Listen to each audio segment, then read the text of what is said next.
Oh guys, Pat here from Rain Country. God is good all the time. This is just a single video in a string of videos that I'm doing in setting up our pool table that we bought. We bought a used pool table. So I broke it down at the place that I purchased it from, hauled it home, I set it up. Now I'm at the point where I'm going to put cloth on rails and bumpers. So it's a pretty good idea to go ahead and get yourself an electric or pneumatic stapler.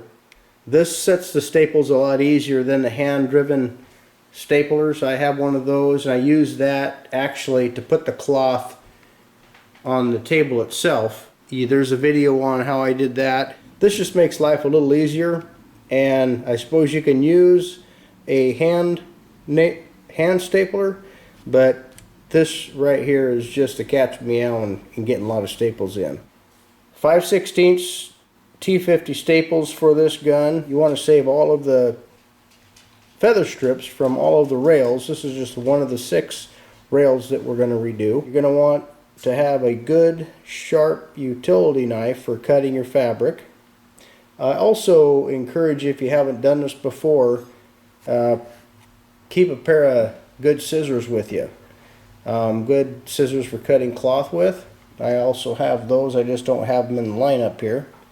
Extra blades.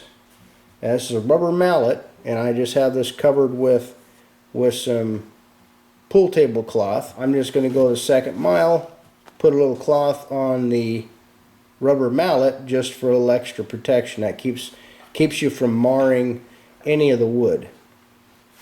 So when you buy your cloth or your felt for your pool table, it comes with, it should come with 6 strips like this. These strips are for doing the 6 rails. This is a CPBA competition cloth, and there's definitely a front side and a back side, and I'll show you the difference. Zoom in here a little bit and you can see the difference between, this is the top exposed side and this is the bottom and the side facing the rail, the part you don't see. This part here is just a little bit more fuzzy and this is more smooth. You can see on a worst cloth you can actually see the fabric weave in this. I won't need the staple gun right away, but we will need our feather strip and we'll need our cloth for the beginning of this project. I mark each one of these feather strips so I know exactly where they go. So when I go to put the cloth on, this will end up the right way. I don't know if it matters a whole lot, but I'm going to put it back this exact same way that I took it apart. I got everything numbered and labeled, so all the different parts, this rail will go exactly on the same piece of slate that it came off of.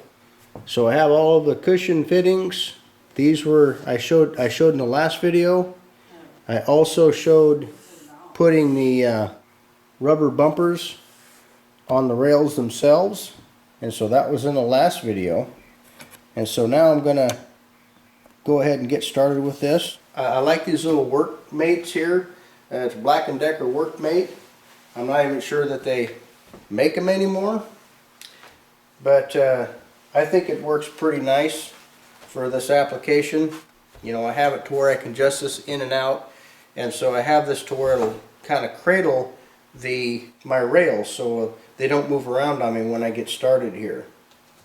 You want to start out with the downside up on this and cover the top of the rail, cover the face of the rail and go up just on the other side, so you just have just enough cloth to come up, and you can have more. They give you extra cloth. There's plenty here to work with, and so you have at least have enough cloth to where it comes up above the crease here.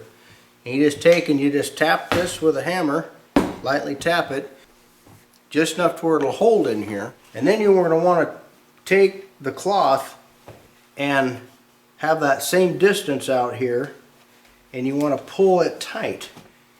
And then you just take and walk your hammer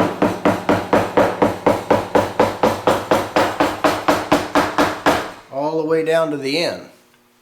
Now this seems to be holding good. I don't need to put any more staples in that, I don't think. And do the same thing to the other end. I just grab it with my finger and my thumb, get a little tension on there, and roll my thumb underneath this this end piece here. That way I can direct the cloth and stretch it at the same time. And just seat that feather strip right down.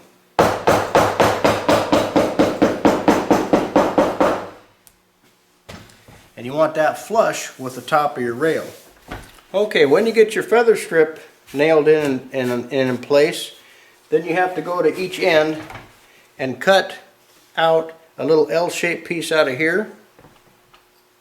And you also have to cut the excess material off on the other side of your feather strip.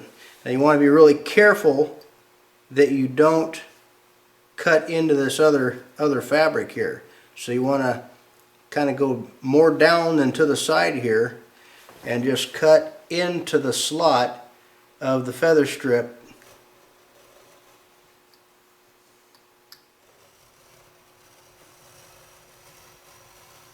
Now on the very ends here, you need to go just to the inside of the feather strip and cut this out right here.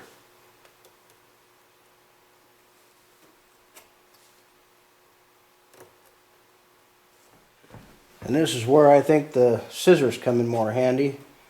All the guys I've seen do this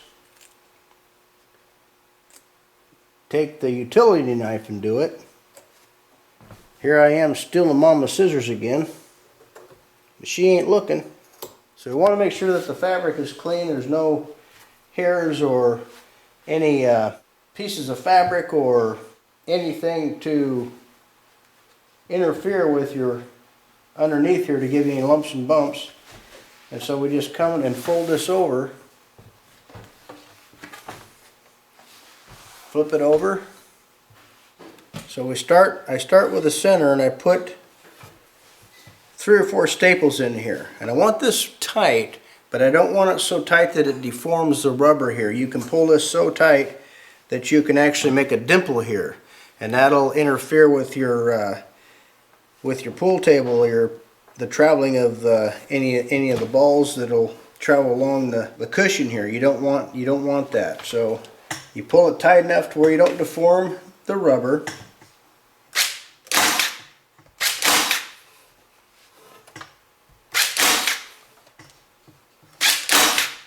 Yeah, 4 is good enough for right now.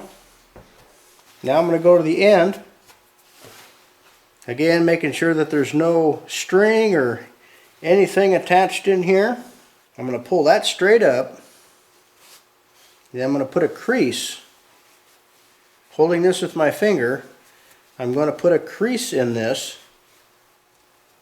where it follows that corner. And I'm going to pull that pretty doggone tight. I'm going to hold that with my finger, and I'm going to place a staple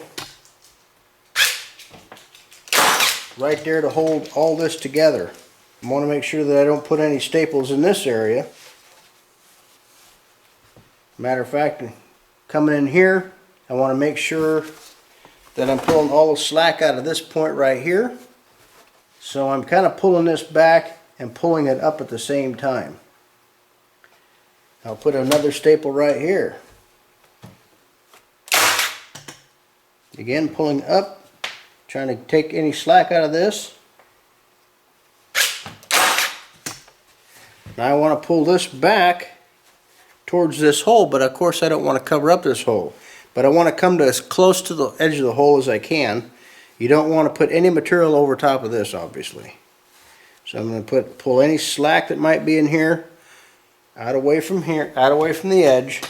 I just want to match the cushion facing with that staple, so I'm going to pull it far enough back, pull a little tension on that,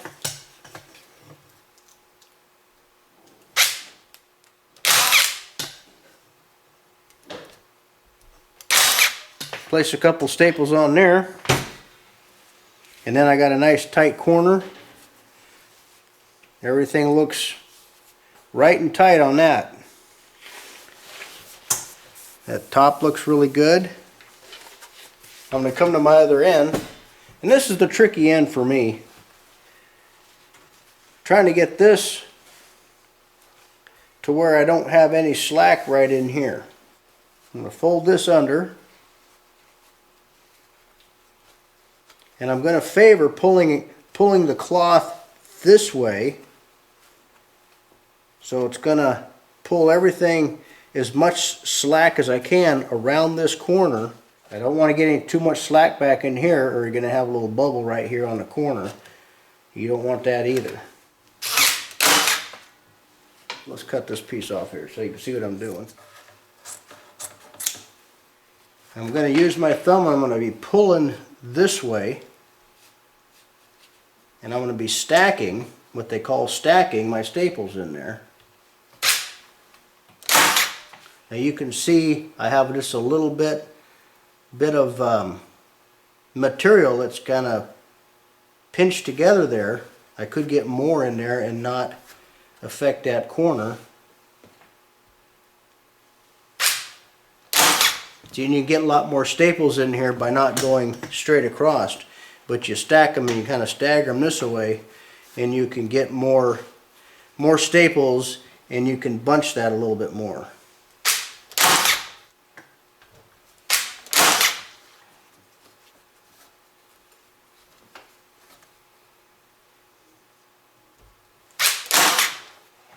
And if you get some real small wrinkles in here, you can kind of work them out with your thumb.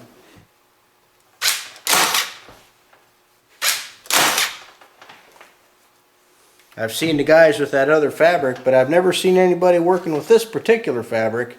So maybe it's just a characteristic of this fabric here, that I get these little wrinkles right here, these little ripples, and I can't seem to figure out how to make them disappear. So I just try to spread them out a little bit.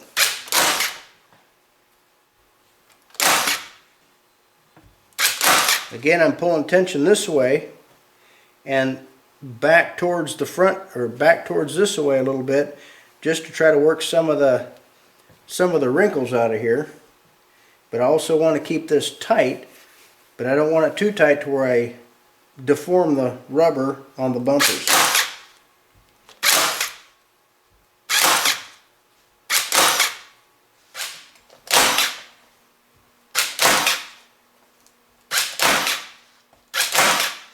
And you rub that a little bit, and you know, most of those come right out.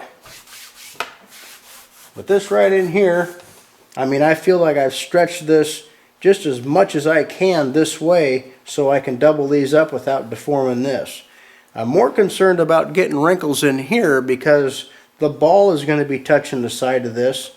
Of course, after it gets to the pocket, it's not going to be a big deal anyway, but any part that the ball is going to make contact with, I want to make sure that it's right. So this underneath here, I don't know if there's another way a guy could take care of this particular type of cloth, and please share in the comment section below for other folks that are trying to do the same thing here. If you've got any tricks, share with us. Put a few extra staples up here at the very end. So I put a couple of extra staples here to hold this around the corner. Obviously I had to make sure I don't put any staples or fabric in that hole there. That's where the post metal part that goes in here and bolts from the bottom. You don't want to cover up that hole.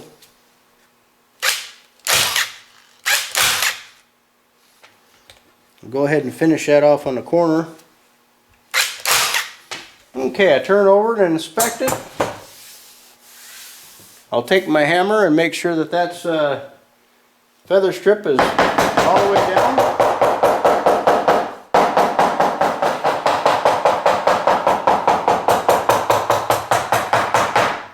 And you want that flush with the rail.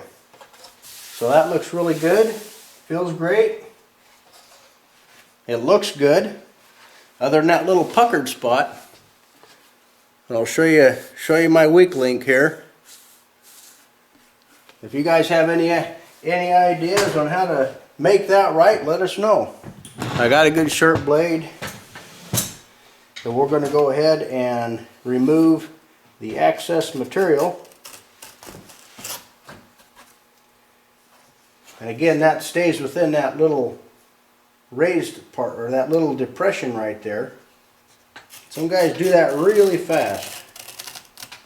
I'm not going to try to impress you because this cloth is really expensive, so I don't want to screw it up. So I know I've put an awful lot of staples in here. I'd rather be safe than sorry. Staples are pretty cheap, so I thought I'd just put a few extra in there for insurance purposes. Take and cut this off here.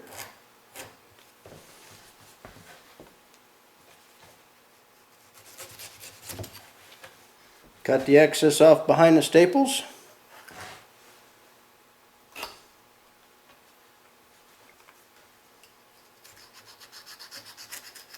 Now there's one thing that I had forgot to do here, guys, and that is to fold this piece under and then staple back through here.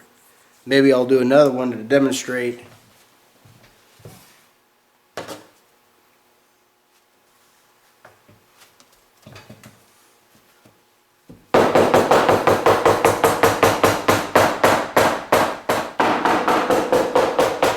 Here's one where the feather strip's a little bit loose down in here.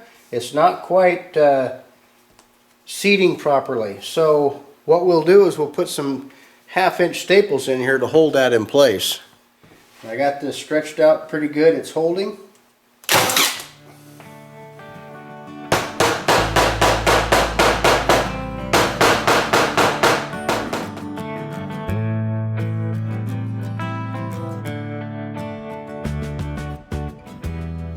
Okay, here's the part that I didn't show you on the last one. Is rolling this under just a little bit here.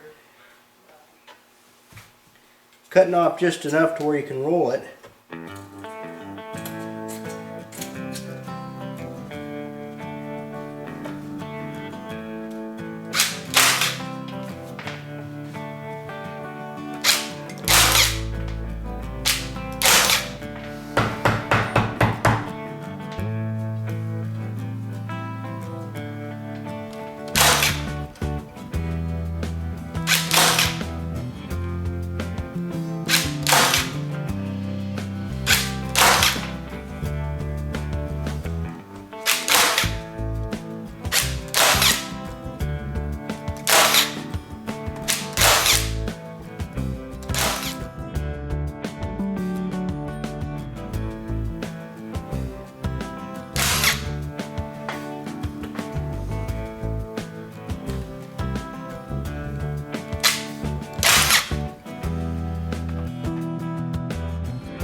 Now I'll come to this end here. This is the side pocket. It's a little more pronounced, a little more closer to 90 degrees than the corner pockets.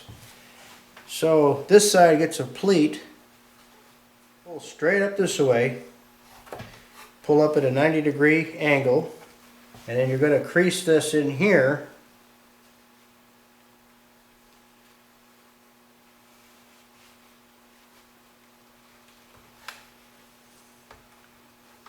And then hold all that together.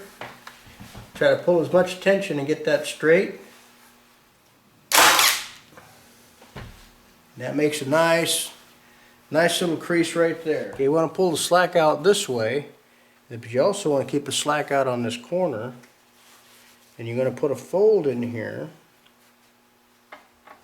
It'll match up right on the corner of the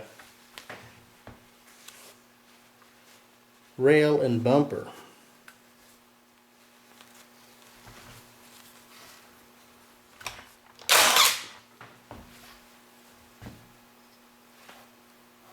Now fold this back underneath itself and pull that tight from the corner and pull it close to that hole right there so all the slack's out of it. And I'll put 2 staples in here.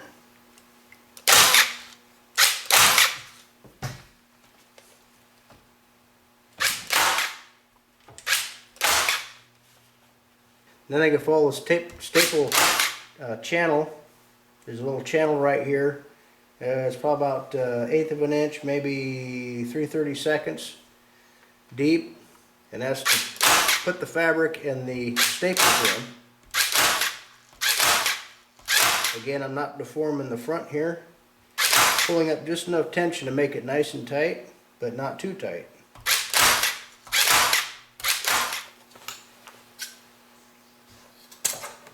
And pulling this back this way and taking as much slack out this way as I can without wrinkling this up and without pooching this, making this pooch too much, because we want to fold this under.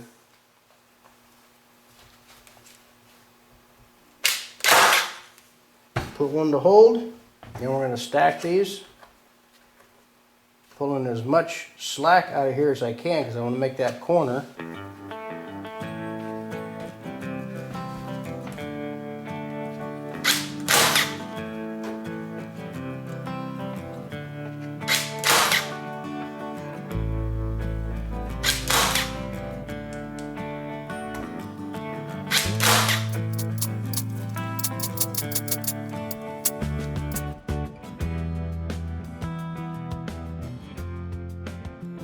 Well, that's the last rail. At a quick glance, if you're not a professional pool player, it probably looks okay. But I probably saved myself maybe $1,000 by doing this myself. And so the next project is to assemble these all together with the pockets. And the pockets will have to be adhered to the bottom of the rails. So that'll be my next phase. And that'll be the final phase of this series. So thanks for stopping by. Take care and God bless.